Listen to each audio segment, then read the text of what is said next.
This KFAN podcast is sponsored by Builders and Remodelers, exclusive Twin Cities provider of Elements Windows. Get the highest quality windows at unmatchable value. Visit buildersandremodelers.com for more details. Fan.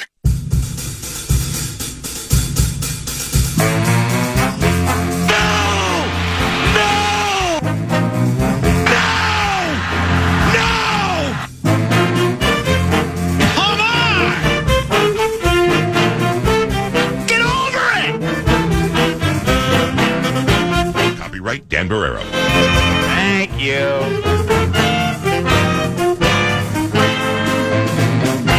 Double doink. Hashtag Faith Radio. Let's go, everybody. Let's go. Good morning. PA and Charch.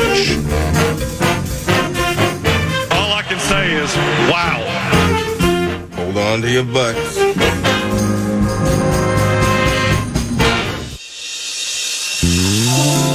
Oh my God! No way! I love it, baby. Woo!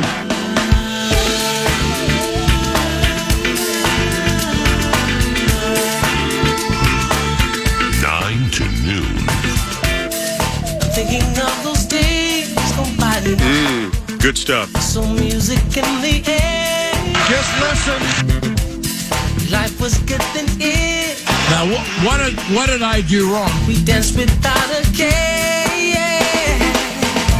You like that? I met you, my closest friend. Time for two more. Whose eyes I'd seen before. We had come together in a special place to feel the joy. Oh, so cafe. Give me the music that they used to play. Oh, so cafe. What in the ham fat is going on with you guys? They used to play.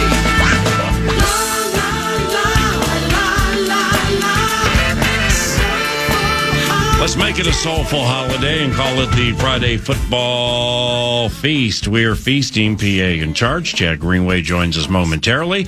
And today's feast begins with a howl. Edwards burning some clock. Now with 8 to shoot. Stops, steps back on the straightaway three. He got it again. 41 for Edwards. He's 6 of 8 from long range. Timberwolves go back up by 16.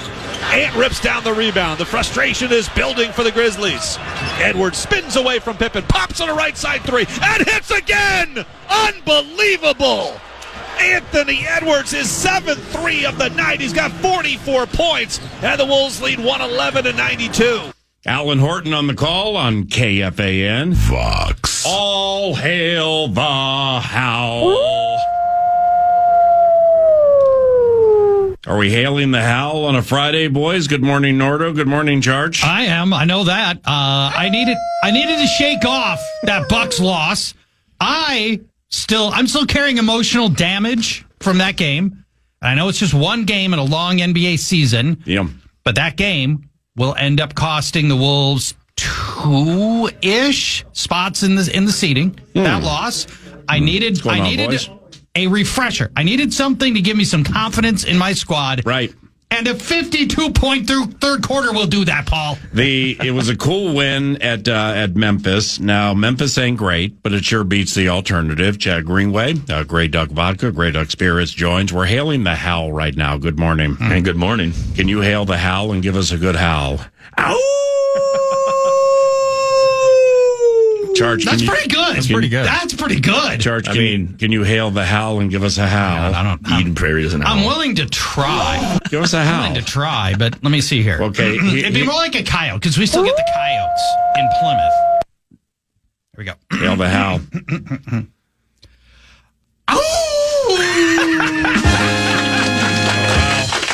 My voice cracked like I was we couldn't tell. Why are all these stray dogs running to St. Louis Park right now? Nordo, teach us how to howl. That was really good. I know what that That's not Nordo. That was too good. No, but he played the played a microphone Nordo. perfectly. He had the perfect angle away from the mic. We had to step away. It was all Nordo. Did you guys hear High level, long time. the baby dire wolves that they just brought back from extinction, and hearing those pups, the dire wolf pups howl? Yes. I did read some. It I did was read awesome. some on that this morning, that they're not the genetic connection directly to the dire wolf because of the size and everything else, but they're pieces of it. It's pretty cool. Yeah, they had taken big chunks of dire wolf DNA and the stuff that makes dire wolves unique, and then put it in a regular wolf. Yeah, so wild. that you've got a big chunk of it is dire wolf, which is pretty awesome. And then How much dire wolf do you have in you? Oh, I got the dog in me, baby. Okay. Not enough based on that. Okay, well, all hail the dire wolves. Nordo? Hey! That's good. Did they actually pay you to do the actual Timberwolf howl? Yeah, no 'Cause that kidding. was That's, like that's pretty amazing. spot That's on. uncanny. Side hustles, always be open to them. I'd always assumed that the howl you always hear at the Timberwolves came from a real Timberwolf, because why not? But now I'm starting to think It's Nordsky. it's just Nordo the whole time. It is. Side money. All Free right. Jersey. So Brooklyn is here tonight. All right. The Wolves are favored by 19.5 points. Okay. Utah is here Sunday. That's the final game of the regular season. Minnesota Timberwolves, all hailing the Howl. Win those final two games and you're out of the play-in. Win those final two games and the 6th seed is yours. Everybody's quiet because they're hastily looking for confirmation on that. I'm going to assume you're right that about means that. Lakers It's- then? I believe that to be That means Lakers. 99.6% accurate. Oh, great. In fact, I'm going to say it's 100%. You beat Brooklyn, you beat Utah, and the 6th seed is yours. Lakers a game ahead of the Nuggets. But tonight, I mean, this is one of those box of chocolates games, okay? I mean, it's a back-to-back. You never know what to expect. Or maybe never is too strong. It's fair to wonder what to expect from said Hal when they hook a bad team like Brooklyn. I mean, now they destroyed Brooklyn recently, so that's the expectation this evening. 19.5 point favorites, though. You get the 6th seed, Chad, you're probably right. They'll probably get the Lakers. Western Conference games of note tonight. Memphis at Denver, Warriors at Blazers, Clippers at Kings, Houston's at the Lakers. Now, Houston's locked into the 2 spot. So therefore, Jabari Green and Sengun and Freddie Van Vliet, the rest of the Rockets, be curious to see what they offer this evening. You avoid the play-in tournament and you get 6 days off to heal and to craft. Let's say that again. Avoid the play-in tournament. You get yourselves right around 6 days off to heal and craft. That's huge. And that sounds like a trip to Orient Beach to me. and after after some of those astonishing losses this season, avoiding the play-in piece is tantamount. I mean, this is a paramount portion of the equation because there's no rest for the weary, for the play-in victors. You're right to you get yourself out of the play-in, and then you're right to the road to get OKC or Houston, and those teams will be well rested. Now, jettisoning the play-in is just, again, a massive thing to accomplish. Trip out on this. The last 4 years of the NBA play-in tournament, the teams that have advanced out of the play-in are 2-14 in round number 1. L. The Timberwolves are 0-2, advancing out of the play-in, having lost to Memphis and Denver. In 2023, the Miami Heat and LA Lakers advanced via the play-in tournament. Then the Miami Heat used that as an 8 to go to the NBA Finals, and they lost. The Lakers, I believe, a 7 in 2023. They advanced to the Western Conference Finals and lost. So those two are outliers. The bottom line, beat Brooklyn, beat Utah, and you're out of the play-in, and you get a chance to chill. Good morning, boys. Hey, good morning. Why does Memphis wear red? Can we talk about that really quick? Weird. And their font is something out of the Electric Company. I don't like it at all. It's super weird. That's a hell of a Yeah, reference. it's- The Schoolhouse Rock Well, days. Schoolhouse Rock to I'm it. just a It's like- bill sitting on Capitol Hill. Super weird Yeah, font. I mean, didn't like it. it's got that 70s groovy thing going. Yeah, but why red? I like that. I don't know. I didn't research it. I didn't spend the time or care, but I know we won, and it was a huge game coming off the 24-point L we took the game before. and loved our response when it got back to 10 in the fourth quarter last night, and just showed some grit and some toughness. Hate that we just went ISO from the elbow with Randall, like 4 bumps into the chest and a fadeaway every time we need a bucket. I'm like, you do remember that we have a kid that went for 44 last night, wherever he went for. Like, give him the ball instead. But all in all, we got the win, had to get it, and now you got to win these next 2 to get the little vibes going in. Wait a second. Can we guard Luka this time, though? You're an elite sports mind. Yes. What didn't you like about last night? Julius Randle, what? The ISO on the elbow. Oh, every time we need a bucket. Now, I know. He went for 31. 31 I saw the line. Did you watch the game? The entire thing. Okay. Do you like that we go ISO from the elbow every time we need a bucket? Well, every time might be a stretch, but if you are of the belief, which I am, that playoff basketball is markedly more of the half-court variety than regular season ball. Agree. I'll take the elbow ISO. I'll take the pick and roll with Anthony Edwards. Julius, 31 and 10. Edwards, 44, 11 of 13 from the line. Those cats combined for 63% shooting and 12 of 21 from 3. Yeah. I think I would normally 100% agree with you, Chad, and philosophically I mostly do. But I think the key with Randall last night, he jumps out, hits 2 threes in like the first 5 minutes.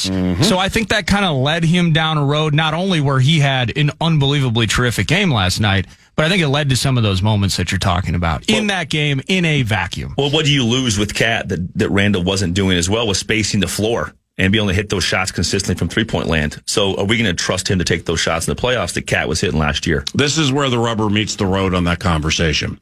Because when you get into the postseason, if you believe Julius Randle has more of that cliche dog in him than Karl Anthony Towns, I don't think that's even a discussion we can have. We're about ready to have the rubber meet the road here. You're right. Karl Anthony Towns has had a fantastic year for the New York Knicks.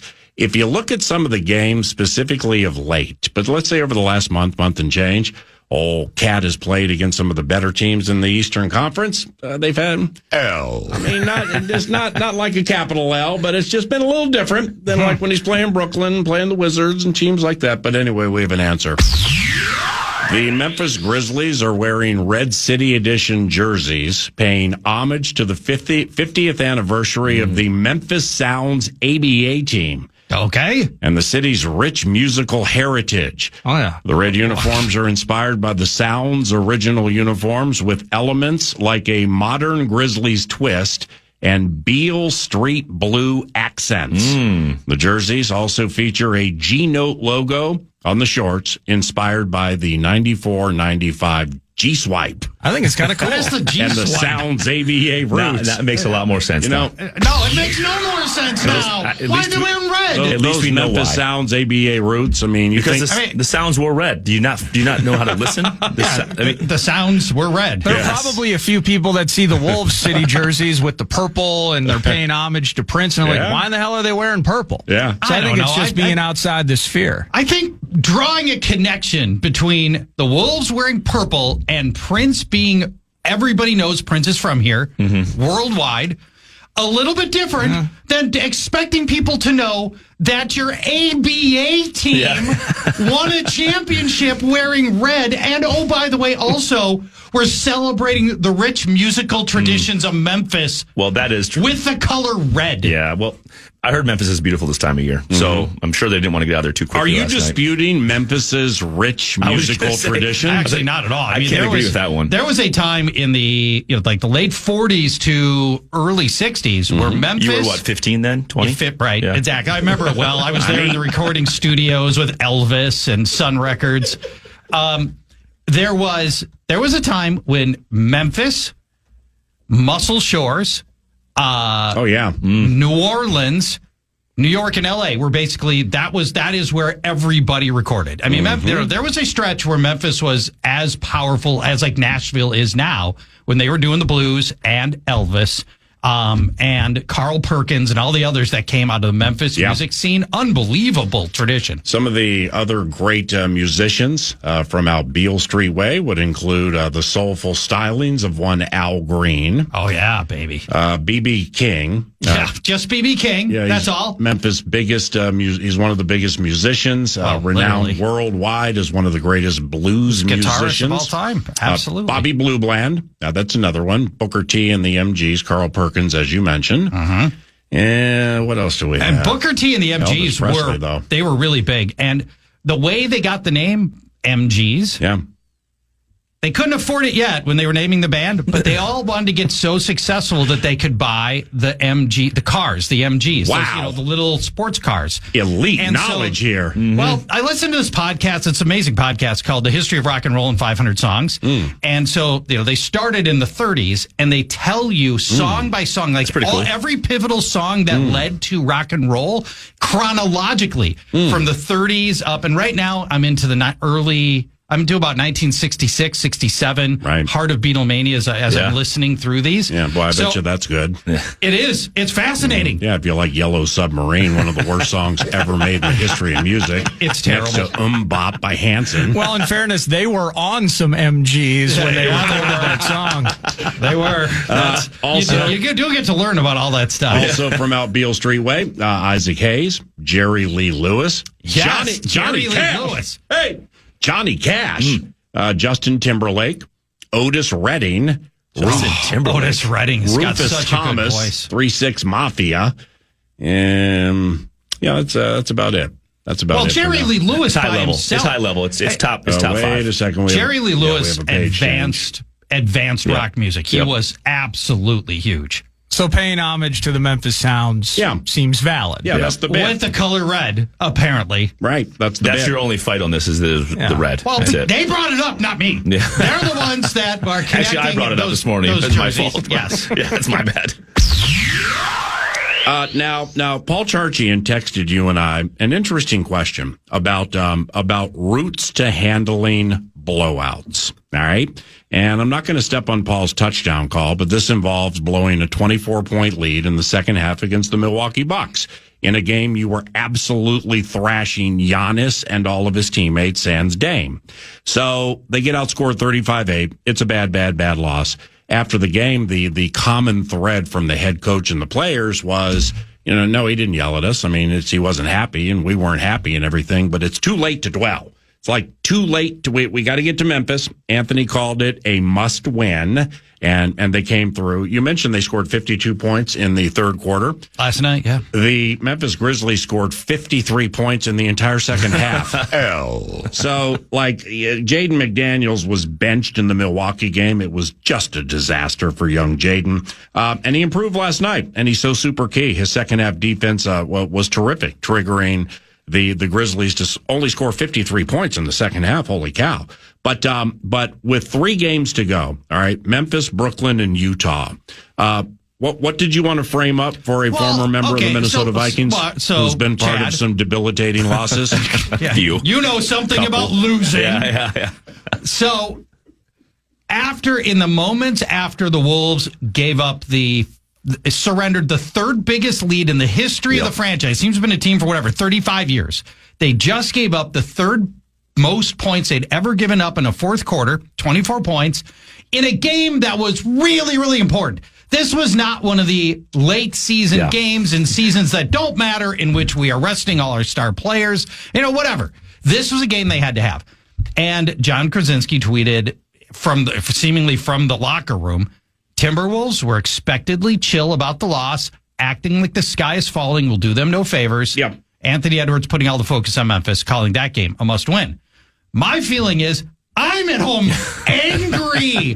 I didn't play the game, and I am mad. I want to think that the athletes care enough that if you lose in that fashion, if you lose that way, giving up 24 fourth quarter points, that's not sitting right with you. And I'd like to think you're carrying that for at least a few minutes into the locker room. Let me introduce you to Grey Duck Spirits, because when you're up 24, you're celebrating, and you're sipping on your cocktail, enjoying it. Then you take this L, and then you're wallowing, and the cocktail just is good all through it. It doesn't matter because the highs and the lows. Very organic. Nice. I have an issue in that moment when things are spiraling out of control. I think he takes 2 timeouts, if not 3, during that stretch. They're playing junk defenses in the zone. We're turning the ball over. I would have liked to see the response in that moment. Mm-hmm. Say, hey, things are spiraling. Who can step up and make a play? Just get a shot to go in. Get fouled, go to the line, make free throws, slow this tempo down. After the game, I actually think that response is appropriate. Because if you this is different than the NFL. You don't have 6 days off.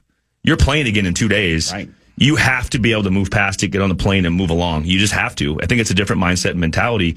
In that moment, though, when all of a sudden it's down to 12, it's down to 8, and we're turning the ball over, we're taking bad shots, that's when I would like to see somebody come together, bring the team together, say, let's go get a bucket out of a set that we know and trust and a good look, and not keep turning the ball over against this junk zone. And then after the game, you lose. You have to move past it because you have to win the Memphis game because the season's not over. Now you win 3 to finish. Now that we know we won Memphis, you win the next 2, you win 3 to finish. That game is in the rearview mirror. Right. So I don't think bringing that up and talking about it and after the fact helps you much, honestly. Jim Peterson made a really good point on the TV broadcast last night of what you just said. When of late, but last night, but maybe, he has seen this all year for context.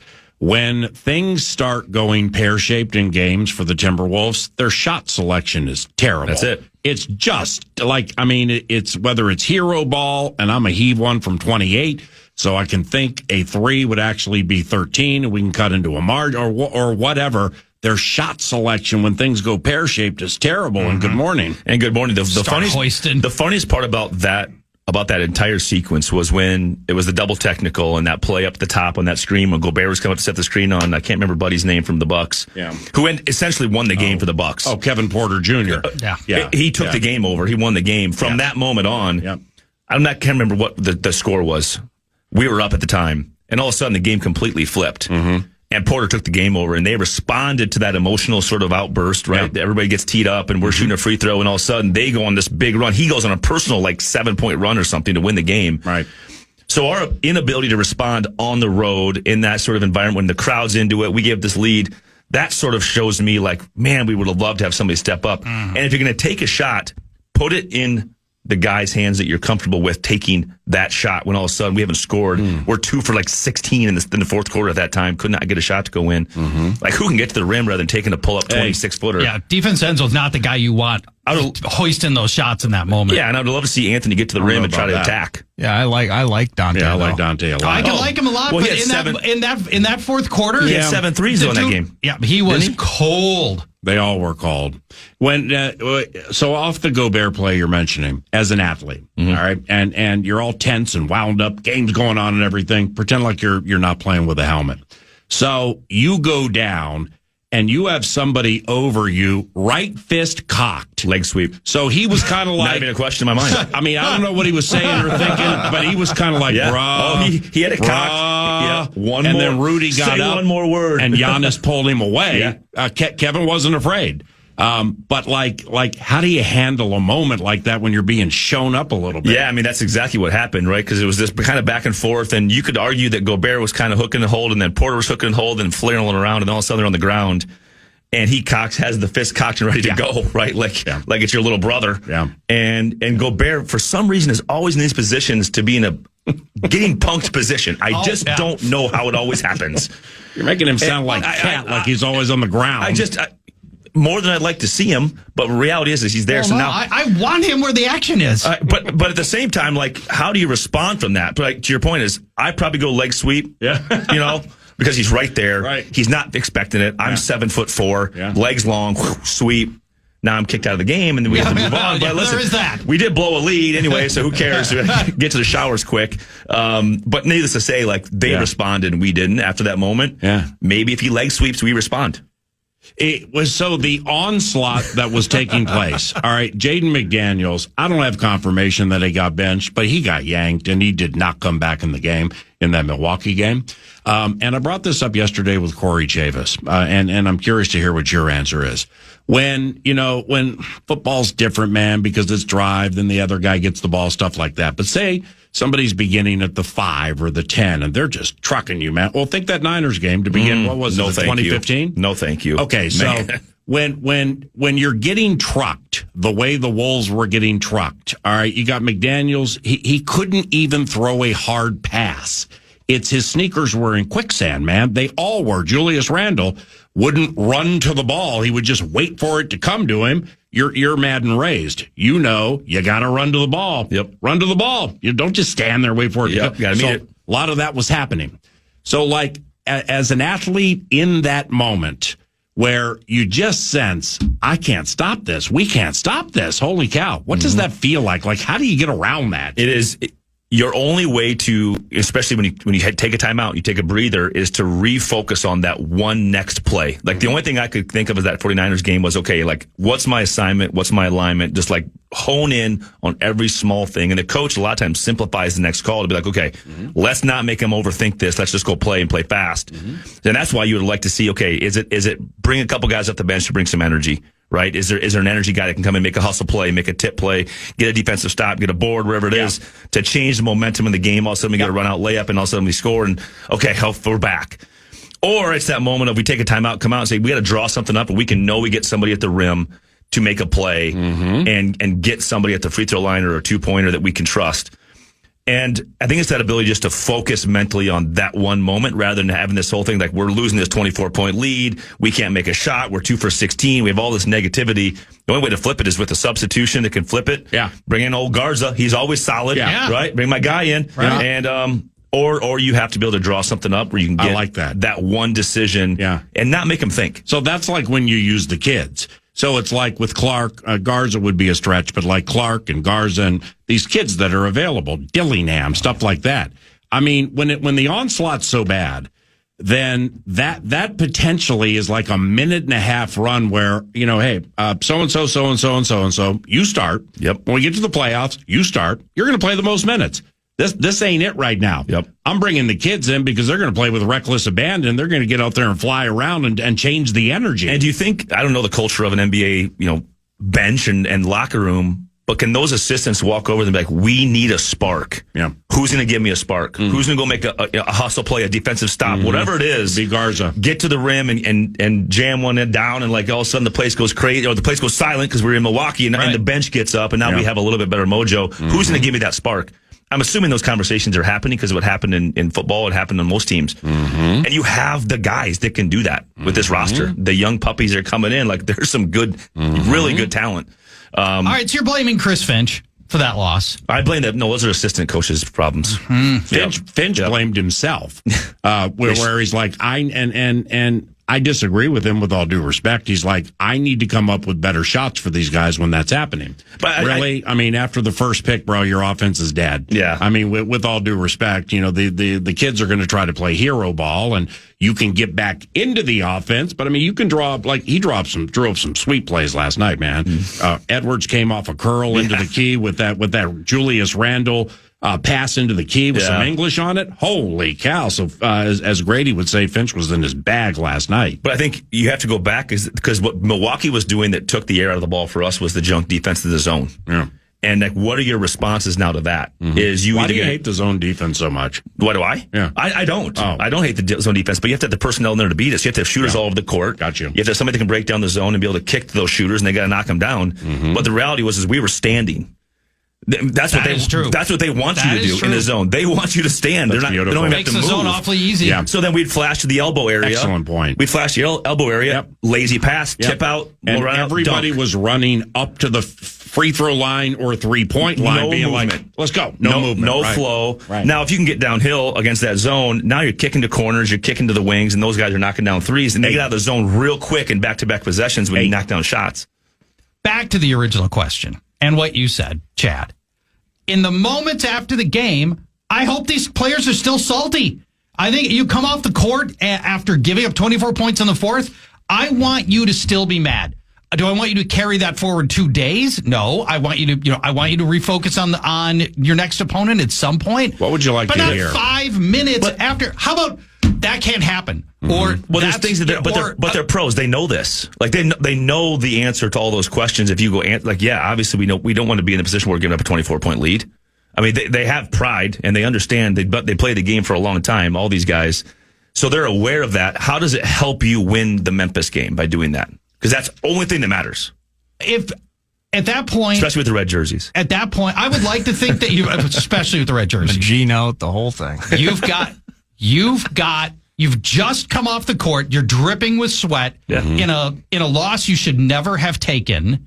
I would like to think somebody cares enough to be frustrated in that moment. But see, you're saying that frustration only can be shown by yelling or self-loathing or ripping a teammate. I mean, there are different ways to show it. Do you have an example of them joking, laughing, or responding to a question in a way where it makes you feel like they didn't feel that way? I read the tweet, and that's as much as I know. What it was a common thread. Krasinski said, which was they moved on.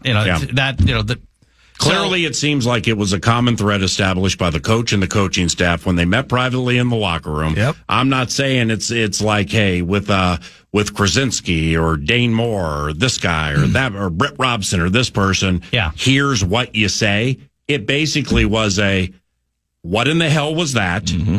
If you think you're going to get out of the play-in or even win a game in the postseason, that ain't it. But we have a big one in 2 days, so let's move on. I think maybe it was something. I think like that's bingo. I think that's spot on. And I also think that what Finch's response to me in this moment is perfect, because at the end of the day, like, he needs to give them better answers when things are stagnant like that against that type of defense, because now we're going to see it probably often. Yeah, I need to give them better answers and put this on me as your leader, as your coach. Mm-hmm. I got to get them better. Like, clearly the players know they got to play better, got to make shots the whole 9 yards. Yeah. I'm going to put it on me. Let's move past this. Get on the airplane. We go. And in closing here, we got Milwaukee sucks. We got a tweet from Joe Smith. No, this is serious. At Dawson Smith 4, and I thank him for the tweet, because you're right about all the elbow work with Julius. This is an elite tweet, and it also plays into Finch crafting plays to get matchups. And this tweet's dead right. Is they kept ending up with Desmond Bain on Julius Randle. Yeah, like that. After the pick. So therefore, big boys just got to go on him. Bain was tearing it up last night until he had to play some defense, and then he got frustrated, and then he got tired. It's those short arms. Bain has short arms, right? Like all these draftees we keep reading about where can't play left tackle. Let me get this straight. So Christian Darrisaw's arms are an inch longer than this guy, but because this guy's arms aren't that long, he's going to go three. Even though you like him as much, he's going to go 3 rounds after where Darrisaw went. Okay. Yeah, you have too much time on your hands. It's the Friday Football Feast. It's PA and Charch, Nordo by our side. Chad Greenway is courtesy of Grey Duck Vodka and Grey Duck Spirits. And when 9 to noon continues, the ballyhooed arrival of Paul Charchian's prediction for the Minnesota Vikings at 24, 13 days from today. Oh, good. He's locked it in stone. It's cemented into the program. It's over. And it also previews our 10 o'clock guest today, Field Yates, with ESPN. He's an elite NFL draft mind. Great having Field on at 10. Likewise for Alec Lewis from The Athletic and theathletic.com. And when we return, Football Feast, we might be doing the safety dance at FM 100.3 KFAN. Good morning. We had come together in a special place to feel the joy. Fan.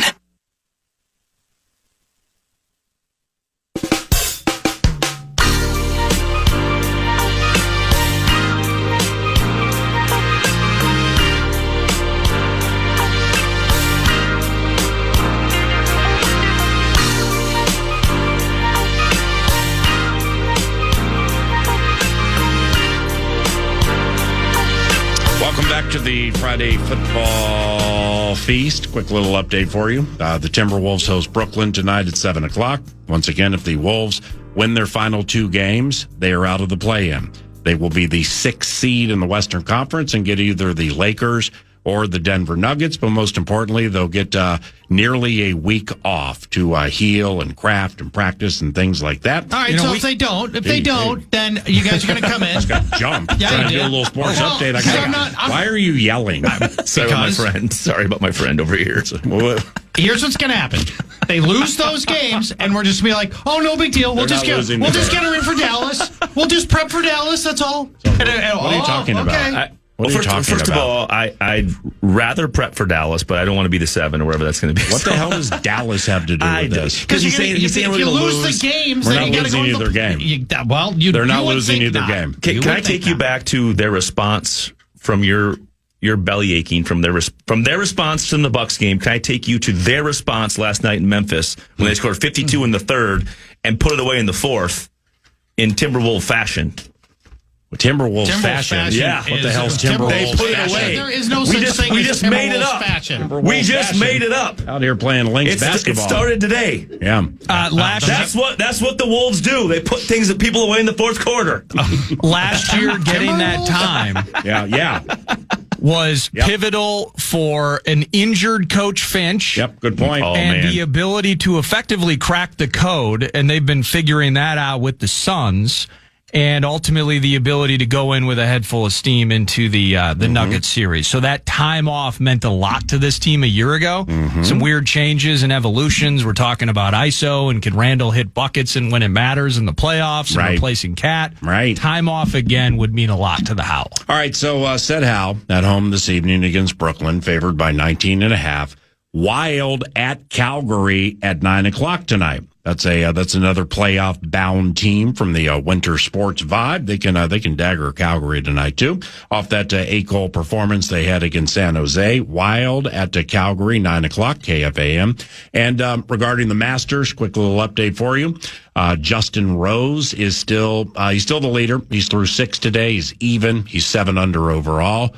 Ludwig Aberg is through 2 today, and he's in a 3-way tie for second. He's 4 under. Corey Connors has yet to tee off, 4 under. Scotty Scheffler yet to tee off. He also is 4 under. Now, in a very ballyhooed-like fashion, ladies and gentlemen, Paul Charchian he has a proclamation to make. There is a proclamation that's going to be made, and the best way to set up the proclamation is to set it up by recognizing the safety dance may be done in 13 days at U.S. Bank Stadium. And here is our glitzy 10 a.m. guest, Field Yates from ESPN, analyzing said rookie. They just don't make players like Nick Emanwori, to Mel's point. Amongst the big winners of the Combine, and there are those who don't believe in the idea that an event that is like an Olympic trials training session should actually influence draft stock that much. Nick Emanwori was on the very short list for most impressive humans that you saw at the Combine, along with Shamar Stewart and a couple of others like Matthew Golden and Max Hairston, who ran very fast. But yes, I think the order has probably come close to flipping. Go ahead, Mel. Yes. Could have been cleaner on that trim. Sorry, gentlemen. Field Yates at 10. Paulie Wally now. We're going to talk about Nick Emanwori. This is the guy, if I could put a player for the Vikings at pick 24, this is my guy. With a right to change the opinion or not? Yes, I still want to have the right to change up to Thursday. That's not what you said in the email and or text. I want this guy. Oh, your glasses are getting all foggy and everything. Speaking of DB backpedaling. Okay. Wow, that's a hell of a line. This DB does not friends in the backpedal. studio. All right. Worked on your lines. I want to bring you up to speed because nobody's talking about Nick Emanwori, but I want to talk about him. I want to start getting him into the minds of Viking fans because this guy is amazing. First, they have a score that comes out of the Combine called the RAS, the Relative Athletic Score. The highest you can do is 10. He was the first safety to ever post history of Combine, a 10 out of 10 RAS. Wow. He is the what? The Relative Athletic Score. Yeah. Lewis Seen was 9.7. I always love that one. I don't know Just if kidding. he was or was not. I assume not. And by the way, other people are trying to put a different Georgia safety on this team out of the draft. That ain't happening. There's no way Kwesi is going to go Georgia safety that almost ended his career and go Georgia safety again. Anyway, back to Nick Emanwori. Physically dominating player. 6'3", 225 pounds. He tackles with such spirit, force, velocity, such a finisher. And ferocity. He will remind you as a tackler of Harrison Smith. They love to play him in the slot near the line of scrimmage because he disrupts any running game that's coming that way. And he can pick up tight ends because he's so big and physical. He can match up tight ends that might be coming out of the slot or out of their inline. Right. And he can drop back against slot wide receivers as well. So is this a correction for the bit that you and others wanted the scene year. The Ravens safety. Kyle Hamilton. Yes. Some of us are still a little bitter about that. But is this not a correction? It's not. But I mean, does he play like this, like that guy? No, okay. He does not. He is more physical than he is. Better tackler. Has elite ball skills. Hey. He has last year 4 interceptions, 5 pass breakups, 2 touchdowns off of those 4 interceptions. He is the opposing passer rating in his coverage last year was 37. Hey. I'm telling, this is a special player. Nick Emanwari from South Carolina. He can be the heir apparent at the safety position for Harrison Smith. We let Cam Bynum go, which is a significant loss that we have not backfilled that spot yet. And I wonder if they let. Oh, why is that? It's a loss. I was just amplifying what you were saying. Yeah, and it's eliminating adjectives. Thank you. This is my guy at 24. If this team holds at 24, and I don't know that he'll be there at 24. Yeah. Since the combine, he's been working his way up because he blew away all the metrics of the combine. Right. So what do you think of Dane Brugler? I like Dane. I think Brugler, he does excellent work. The Athletic, it dropped within the last couple of days. The Beast, Alec Lewis with The Athletic. He'll be in studio 11 o'clock to share more on The Beast. Did he print off copies for us? You know what? I attempted to do that earlier, and there was some encryption terrorism, even though I'm a subscriber, and I texted you, and you didn't get it soon enough, and here we are. All right, 3-2. Can I give you one or two more things on Brugler has Emanwari 17th overall of his top 100. Yeah, that worries me. Yeah. I'm nervous that he won't be there at 24 for Minnesota, and we don't have the ammo to go up in the draft. No trade. So I'm nervous about whether or not to be there. Originally, if you back up pre-combine, Emanwari was going end of first, early second. So I'm like, let's take him at 24 for the Vikings. Now it might be a little bit trickier. This defense loves versatility. Emanwari lined up 414 times in the box, 200 times at free safety, 150 times in the slot, 19 times at the end. Yeah. That just, that's the kind of versatility this team loves. 244 times in the box. This is Antonio Cromartie up in here. Yeah. Okay. He was a DB, man. Damn. Boys. I think the first thing that came to mind when you mentioned the size is versatility. I mean, if you look at this Flores defense and what he does with the manipulation of the quarterback, and we got safeties down inside the box, like, are they blitzing? Are they rushing? Or is Harrison going back to the deep middle third? Yeah. Like, you're going to see all different kinds of looks. The versatility is crucial. I think the ability to play at the line of scrimmage is crucial. Yeah. This defense, especially through free agency last year, they focused on versatile players that can play multiple positions and do multiple things. Yeah. I just think he fits in so many ways. Go ahead. Play in the SEC. He's seen high level football. You're not going to get shocked by that. I know we have some scars from safeties that played in the SEC from the past, but you can't let one lead to the other. We have South Carolina Gamecock scars. Troy Williamson. Yes. But you know what? 7th overall. That was corrected by Sidney Rice in 2008. I was familiar with the name, but until you shared it yesterday, I watched some of his videos and his highlights and read up on him. Yeah, he'd be a fine addition to the Vikings covenant. He's Paul Charchi, and I'm Paul Allen. Chad Greenway for a final segment, courtesy of Grey Duck Vodka and Grey Duck Spirits. Around the corner, hey, Joe, what you going to do now with that gun in your hand?